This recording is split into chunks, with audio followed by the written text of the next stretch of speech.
Party के senators को मिलाकर अगर लीडर ऑफ ऑपोजिशन का ओहदा हासिल किया जाए, इससे पीडीएम के मकासद और यकीनन ऑपोजिशन के इत्तेहाद को धचका लगा है। जो मखसूस सेनेटर्स जिनकी तायीद के साथ मतलूबा नंबर हासिल किया गया है, पूरा इस्लामाबाद जानता है कि वो किसके कहने पे वोट देते हैं।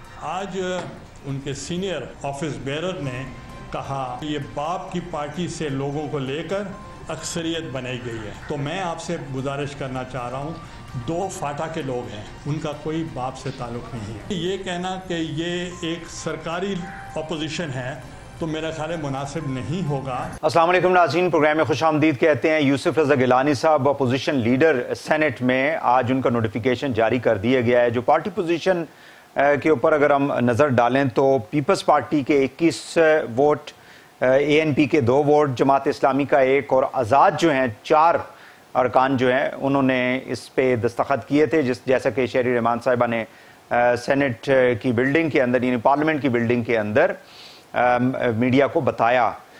नून लीग जो है वो इस दौर से आउट हो चुकी है और ज़ाहिर है कि पीपल्स पार्टी और PMLN के दरमियान एक कोल्ड वॉर तो ऑलरेडी चल रही है, जो लास्ट मीटिंग PDM की हुई थी। और आज भी उस हवाले से हमने बयानबाजी जो है वो देखी है। एहसन इकबाल साहब ने कुछ अल्फाज इस्तेमाल किए, फिर गिलानी साहब ने उनका जवाब दिया, यानी शिकवा जवाब शिकवा हम इसको कह सकते हैं। बट अपोजिशन के अंदर एक क्लियर डिवाइड जो है, हमें बड़ी जो 2 जमातें हैं उनके अंदर दिखाई दे रहा है पार्लियामेंट की सतह के ऊपर, ख़ासकर ये जो सेनेट का मामला था, इस पे भी हम बात करेंगे। इसके अलावा जो पेट्रोलियम एक रिपोर्ट तैयार करनी थी गवर्नमेंट ने, जिसमें वफाकी वज़रा थे और असद उमर जो हैं उन्होंने आज प्रेस कॉन्फ्रेंस की और जिसमें उन्होंने बताया है जी कि कुछ ऐसी चीज़ें हमें मिली हैं जिससे मालूम हुआ है कि कुछ क्रिमिनल जो है एक्ट किया गया है इसके अंदर, और 90 डेज़ में FIA ने एक रिपोर्ट जो है वो तैयार करनी है और इन्वेस्टिगेशन करनी है तमाम वो लोग जो इसके अंदर शामिल थे। और इस हवाले से पेट्रोलियम के जो एडवाइज़र हैं प्राइम मिनिस्टर के, नदीम बाबर साहब, उनको फ़ारग कर दिया गया है और सेक्रेटरी जो थे पेट्रोलियम मिनिस्ट्री के, उनको भी इस्टेब्लिशमेंट डिवीज़न जो है रिपोर्ट करने के लिए कहा गया है। साथ ही साथ ये कहा जा रहा है कि 700 अरब से ज़्यादा के जो मज़ीद टैक्सेस आवाम के ऊपर, उसका बोझ जो है वो डाला जा रहा है तकरीबन जुलाई तक। और अभी जो दो ऑर्डिनेंसेस आए हैं, एक 140 बिलियन का और दूसरा 150 बिलियन का, यानी तकरीबन 300 अरब रुपए के मज़ीद टैक्सेस जो हैं बिजली की मद में या बाकी मद में जो है वो अवाम के ऊपर मज़ीद उसका बोझ जो है वो डाला जा रहा है। शहबाज शरीफ साहब ने अपनी ज़मानत के लिए लाहौर हाई कोर्ट से रुजू कर लिया है। देखना यह है कि वो भी क्या हमजा शहबाज की तरह बाहर आ जाएंगे और उनका आने से मुल्क की सियासत के ऊपर, PDM की सियासत के ऊपर क्या असरात मुरतब होंगे। इस हवाले से हम गुफ्तगू करेंगे। मेरे साथ मौजूद हैं सेनेटर मोहन अब्बास साहब, रहनुमा PTI के, सेनेटर सहर कामरान साहिबा पीपल्स पार्टी की आप मरकजी रहनुमा हैं, और सेनेटर कामरान मुर्तज़ा साहब JUIF की नुमाइंदगी कर रहे हैं प्रोग्राम में। तीनों मानों को खुशामदीद कहते हैं। सबसे पहले सहर कामरान साहिबा, आप लोगों को अपोजिशन लीडर जो हैं वो गिलानी साहब जो साबिक वज़ीर आज़म थे, वो आज उनका नोटिफिकेशन जारी हो गया, लेकिन नून लीग क्या आपसे मजीद दूर चली गई है और PDM का फ्यूचर क्या होगा? देखिए, वही मैं नहीं समझती कि PDM के फ्यूचर को गिलानी साहब के लीडर ऑफ अपोजिशन बनने से कोई खतरा है। मेरे ख्याल में ये एक असूली बात थी और शायद ये मामला ज्यादा बेहतर तरीके से भी हल हो सकता था। और अब भी मुझे उम्मीद है कि ये कोई ऐसा मामला नहीं है जिसके ऊपर कोई इख्तलाफ जो है वो जन्म लेगा। हाँ, वक्ती तौर पर सेंटिमेंट्स होते हैं, उनका इजहार होता है। मैं समझती हूँ हम लोग जितने भी लोग रिस्पॉन्सिबल पोजीशंस पे हैं तो हमें बहुत इस मामले में सोच समझ के अपने रिमार्क्स और कमेंट्स देने चाहिए।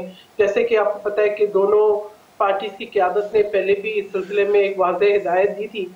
आज जो है वो एहसन इकबाल साहब का स्टेटमेंट आया, लेकिन मैं समझती हूँ कि वो उनका यकीनन एक रिएक्टिव स्टेटमेंट होगा, जबकि इसमें कोई भाव था नहीं। जिस तरीके से फराग दिली के साथ पीपल्स पार्टी ने नेशनल असेंबली, लेकिन वो तो मैम आपको मालूम है कि वो तो ये क्लेम करते रहे कि PDM के अंदर एक प्रिंसिपल डिसीजन हुआ था कि चेयरमैन के लिए कौन होगा, डिप्टी चेयरमैन के लिए कौन सी जमात होगी और अपोजिशन लीडर के लिए PMLN। This is what they are claiming और अभी भी वो उसी पे खड़े हैं।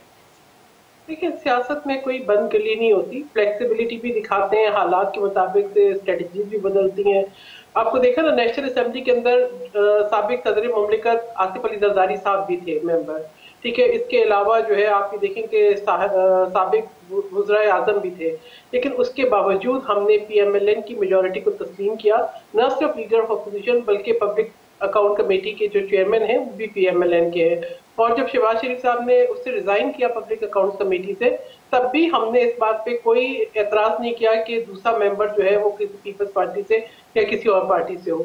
इसी तरीके से गिलानी साहब, आपको पता है कि उन्होंने चेयरमैन सेनेट का इलेक्शन जीता है, लेकिन जिस तरीके से हुकूमती जो एक इन्फ्लुएंस के तहत संजरानी साहब ने एक जाली हल्फ लिया, एक जाली वोट लिया, हम उसके लिए अदालत में भी गए, हमने हाई कोर्ट का दरवाजा भी खटखटाया और अब हम तमाम लीगल ऑप्शन को इस्तेमाल करेंगे।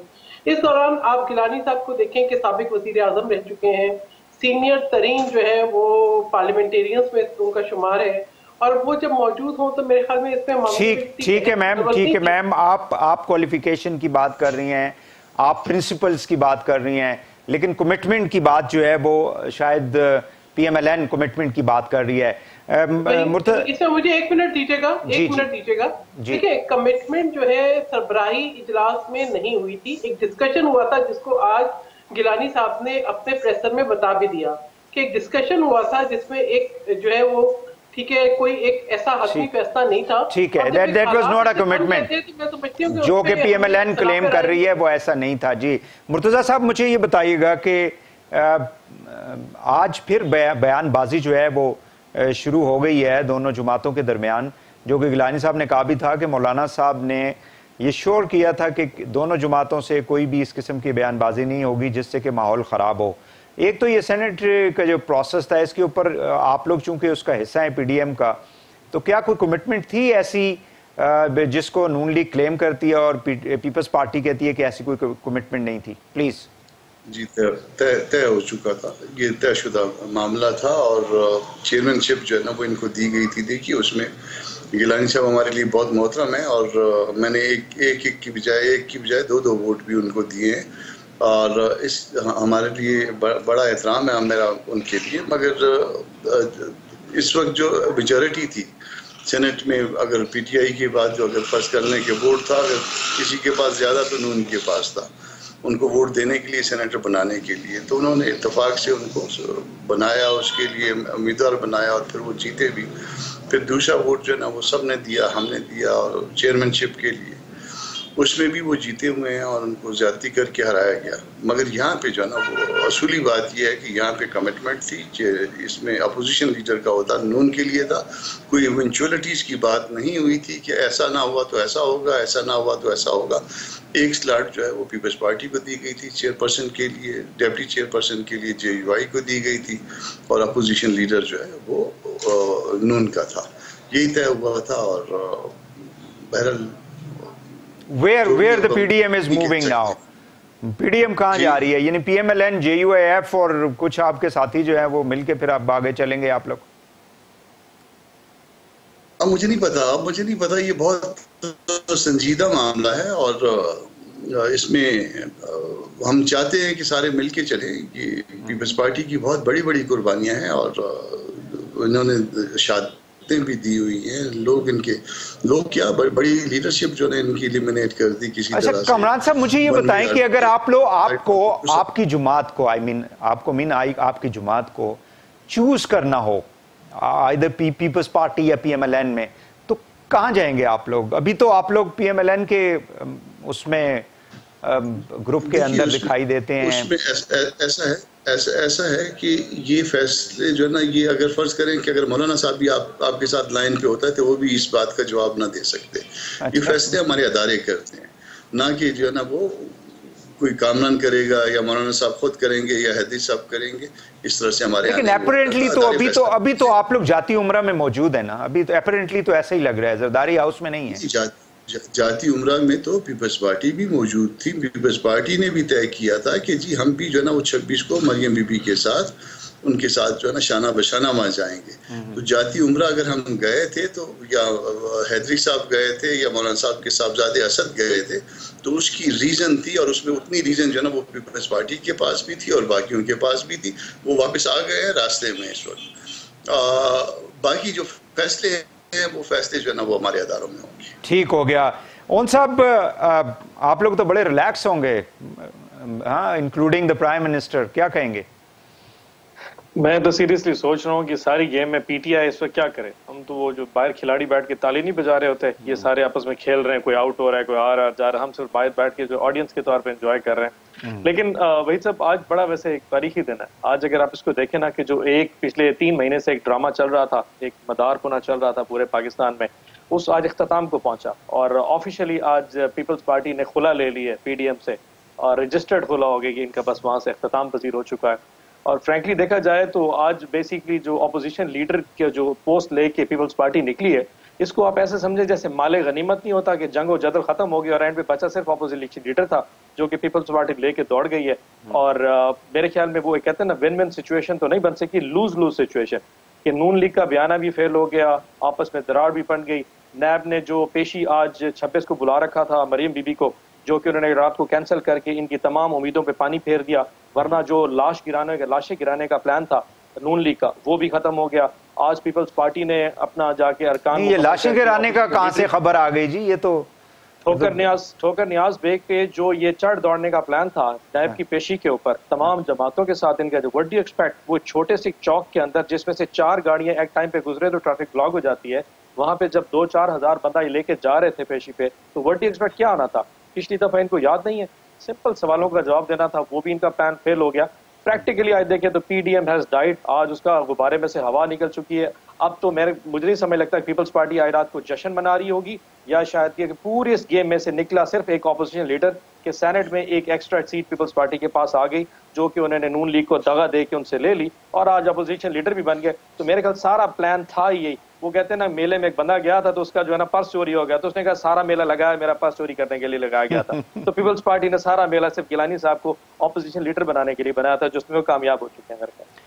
ठीक है, बड़ी अच्छी बात है। नाज़रीन, यहाँ पे एक शॉर्ट ब्रेक क्विकली ले लेते हैं और वापस आके थोड़ी सी गुफ्तगू करते हैं। जो 2 ऑर्डिनेंसेस आए हैं जो गवर्नमेंट ने इंट्रोड्यूस किए हैं और जाहिर है कि अवाम उससे बहुत ज़्यादा मुतासर हो रही हैं और होंगी भी, जो महंगाई बढ़ रही है मुल्क के अंदर, उसके ऊपर गुफ्तगू करेंगे। ब्रेक के बाद हमारे साथ रहिएगा।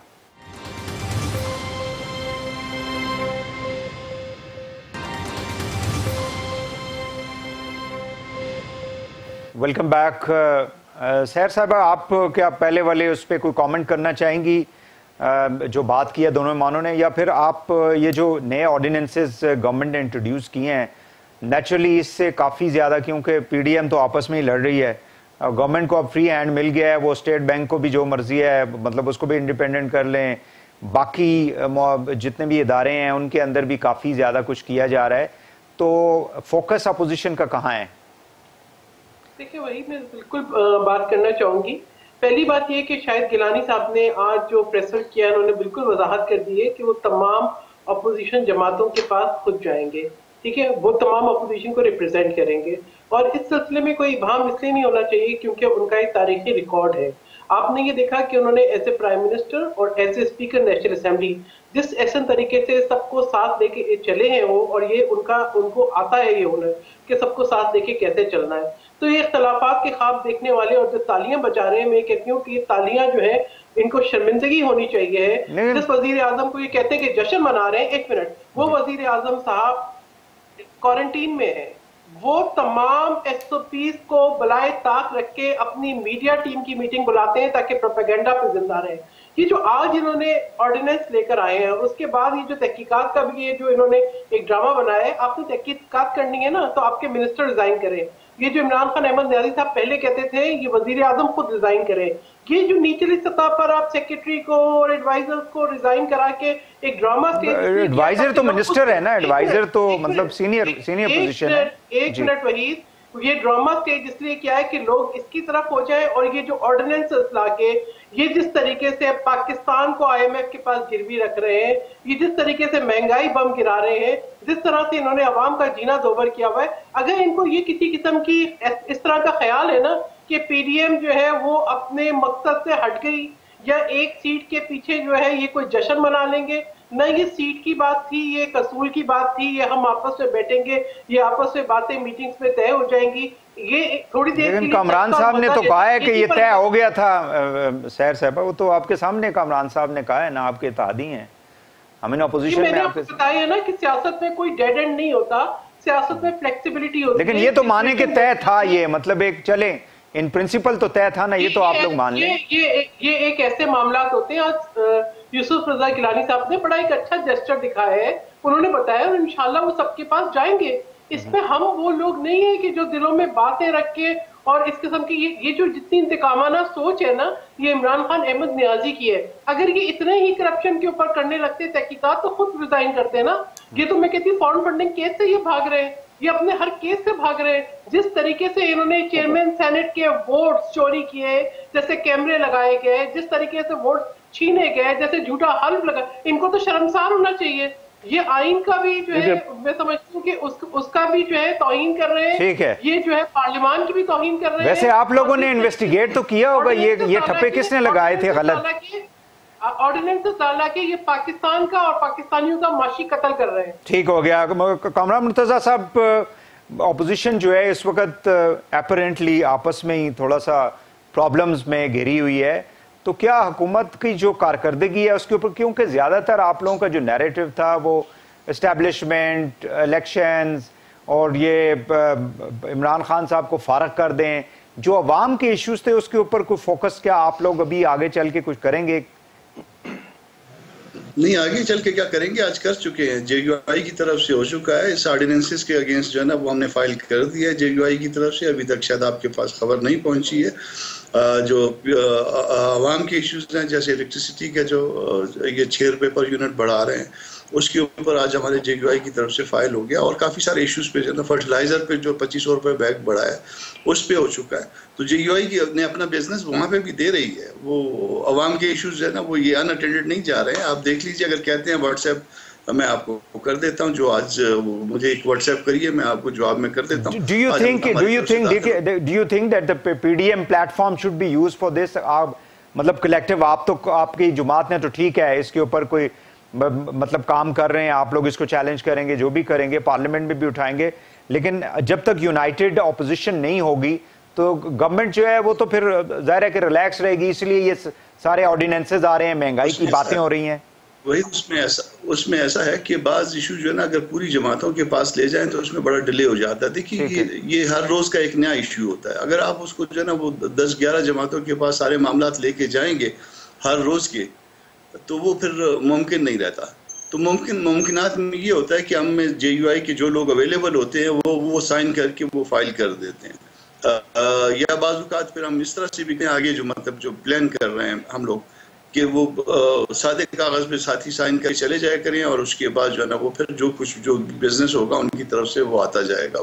जो इस्लामाबाद का ऑफिस है वो बिजनेस दिया करेगा। बिल्कुल तो सही है, हम कर रहे हैं, मगर वो मुमकिन नहीं है हमारे लिए कि उसको PDM के प्लेटफॉर्म पे ले जाएं वो, वरना फिर इशू आ जाए और 10 दिन के बाद 15 दिन के बाद अगर इट विल टेक टाइम। बिल्कुल सही है, बिल्कुल सही है। उन सब क्या करने जा रहे हैं आप लोग अवाम के साथ? अब PDM की मार्च डिले हो गई, आपस में उनके चलें सियासी इख्तलाफात हैं, जो भी पोजीशन है, लेकिन गवर्नमेंट जो है वो अवाम को रिलीफ देने की बजाय 700 अरब रुपए के नए taxes with in few months लोगों के ऊपर लगाएंगे तो ये महंगाई किधर जाएगी? आप लोग जब से आए हैं आप लोगों ने कहा था जी बाहर से $200 बिलियन लेकर आएंगे, अवाम को रिलीफ देंगे, चोरों से पैसा निकालेंगे। किसी ने कोई पैसा नहीं दिया। अभी तक तो अवाम बेचारी चीख रही है, रो रही है। बताइए। वैसे मैं हैरान हूँ, अभी बीवी जब गुफ्तगू कर रही थी, मैं वैसे इन लोगों की ना वफादारी पे ना मुझे हंसी आती है। वैसे किसी को याद नहीं है वैसे कि आज से 10 साल पहले जब वाजिद शमसुल हसन को इंग्लैंड में कहा गया था कि गिलानी साहब को हुक्म दिया गया था कि सर अब जरदारी साहब ने जो पैसे लूट के इस मुल्क से लेके स्विट्जरलैंड के बैंक में 8 अरब रुपया उनका पड़ा था, कि उसको लेटर लिख दें कि ये पैसे पाकिस्तान को वापस कर दें, तो उन्होंने सिर्फ और सिर्फ वफादारी अपनी गिलानी साहब से दिखाई थी। हम में और इनमें फर्क पता किस चीज का है कि हमारी वफादारी इस मट्टी के साथ है, इस मुल्क के साथ है जिसमें अल्लाह रसूल ने जिसकी हमें अमानत दी हुई है। इनकी वफादारी इन लोगों की आपस में लीडरों के साथ होती है। ये आज जो आप पेट्रोलियम की बात अभी बीबी कर रही थी ना, जिस बात के ऊपर, इनके दौर में कितने बड़े बड़े क्राइसिस हुए होंगे, आज तक किसी को इन्होंने पेनलाइज नहीं किया। हमारे मुल्क में हमारी हुकूमतें जब इश्यूज बनते हैं हम उसको आइडेंटिफाई करते हैं। आज किसी मिनिस्टर को अगर कहा गया है कि तुम स्टेप डाउन कर दो, दुनिया में ऐसी चीजों की मिसालें दी जाती हैं कि तुम स्टेप डाउन करो ताकि जो फर्दर इसके ऊपर इन्वेस्टिगेशन होनी है तुम उस पर जेर असर ना हो सको। इनकी हुकूमतों में जब ऐसे इशू थी उनको छुपा लिया करते थे। ये सारा लुटेरे जो इकट्ठे होकर बैठे होते हैं ना चीजों को और हमारे ऊपर इल्जाम कर रहे होते हैं, कभी इन्होंने एथिक्स की बात नहीं की होगी। शाम को एक टेप रिकॉर्डर चलता है, वो एक रटा रटाए अल्फाज होते हैं 7 से लेकर 11 तक, वो ये आटी चीनी घी से शुरू करते हैं और वहीं तक खत्म हो जाते हैं। एक नई स्टैंडर्ड की बात कोई नहीं कर पाते। अब मैं आ जाऊँ टैक्सेस की बात के ऊपर। वही सब मैं कल परसों इस बीबी के साथ के दोबारा प्रोग्राम कर रहा था और वहां भी मैंने ये रीट्रेट किया था। आप मैक्रो इकोनॉमिक्स पिक्चर इस पाकिस्तान की देखें, वो बहुत इंप्रूव हो चुकी है। मैं हैरान हूं कि किसी ने अभी तक वो फिगर्स देनी स्टार्ट नहीं की कि इस वक्त 8 महीनों में 10.6 अरब डॉलर की एक्सपोर्ट हमारी हो चुकी है। इस वक्त 2.1 अरब डॉलर हर महीने एवरेज हमारी जो आ रही है फॉरेन रेमिटेंसेस की आ चुकी है। 20 अरब डॉलर की इस वक्त हमारे फॉरेन रिजर्व्स हैं पड़े। हम इस वक्त फैटफ की ग्रे लिस्ट से व्हाइट लिस्ट में इंशाल्लाह जून में शिफ्ट होने के लिए जा रहे हैं। ओवरऑल अच्छा बिल्कुल ठीक है। उन साहब मुझे काइंडली ये बता दें कि बताइए, आप लोगों को 500 मिलियन जो है वो आईएमएफ ने अप्रूव कर दिए हैं, अराउंड 600 मिलियन जो है वर्ल्ड बैंक हैज कमिटेड कि जी आपको प्रोजेक्ट्स के लिए दिए जाएंगे। 1.1 बिलियन डॉलर्स बनते हैं। मुझे ये बताएं, कौम के ऊपर 4 से 5 बिलियन डॉलर का अगर आप लोग बोझ डालेंगे तो मतलब वो कोई इक्वेट नहीं करती ना चीज आपस में। वही सब महंगाई के अलावा आवाम आपकी मैक्रो इकोनॉमी किधर है, आपकी ट्रेड कहां जा रही है? पीपल आर इंटरेस्टेड कि जी चीनी, दाल, आटा, रोटी, घी ये सस्ता है हमारे लिए या नहीं है, दैट्स इंपॉर्टेंट। आपको पता है ये जो हमने आईएमएफ से और वर्ल्ड बैंक से पैसे लिए किस प्रोजेक्ट्स के लिए? मेरे ख्याल में मेरे शायद कुलीग्स को पता ना हो, मैं थोड़ा फीड कर देता हूं। हमारे जो पावर प्रोजेक्ट्स हैं उनको फंड करने के लिए लिए गए। ये कोई अल्लल्ले तल्लल्लों के लिए नहीं है। इमरान खान साहब की गवर्नमेंट और उनके मिनिस्टर्स की अल्लल्ले तल्लल्लों के लिए नहीं लिए। ये पीपल्स पार्टी की गवर्नमेंट नहीं है कि ये जाके 200 अरब रुपए खर्च करके और 5 साल में जाके यशी करनी शुरू कर दें। ये इमरान खान की गवर्नमेंट है। हम यहाँ पे पैसे अगर लेते हैं तो दो चीजें, लेकिन आपके ऊपर इल्जाम है कि 35 रुपए फी यूनिट आप लोग 35 रुपए का फी यूनिट लोगों को क्यों दे रहे हैं आप लोग? क्वेश्चनिंग करेंगे, let me finish first, I will answer every.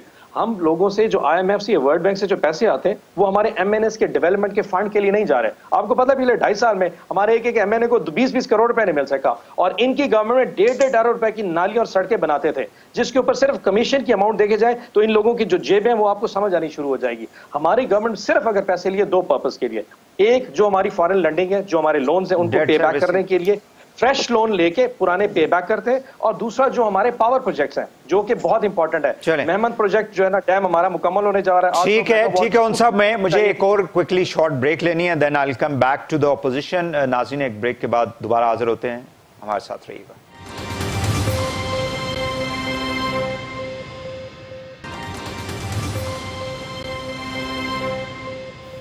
Welcome back नाज़रीन। मुल्की सैर सूरत हाल पे गुफ्तगू हो रही है। ब्रेक से पहले महंगाई के हवाले से गुफ्तगू हो रही थी। सैर कामरान साहब, आप कोई जवाब देना चाहेंगी जो उन साहब ब्रेक से पहले बात कर रहे थे? उन साहब की वही बातें जो ये सब जो है आवाम को बेवकूफ़ बना रहे हैं, और बेवकूफ़ बनाकर जो है ये कहते हैं जी हमने एक्शन लिया, हमने देखा आटा चीनी माफिया। ये तो एक माफिया की हुकूमत है, एक माफिया जाता है दूसरा माफिया आ जाता है, अभी बिजली का माफिया आ जाएगा। और जिस तरीके से ये पाकिस्तान के असासे, पाकिस्तान की मिरास, पाकिस्तान की हर चीज को खत्म कर रहे हैं। एक तो मुझे इनकी जो ना जो लैंग्वेज है उस पर भी बहुत अफसोस है कि जिस तरह के लफ्ज अल्फाज इस्तेमाल करते हैं, मैं समझती हूँ कि इनको अपनी लुगत भी दुरुस्त करनी है। इन्होंने तो पाकिस्तान की अखलाकियात भी तबाह कर दी है। बाकी ये कि ये जो कहानियां सुना रहे हैं मैक्रो इकोनॉमिक्स की, ये सारी, इससे आवाम का पेट नहीं भरेगा।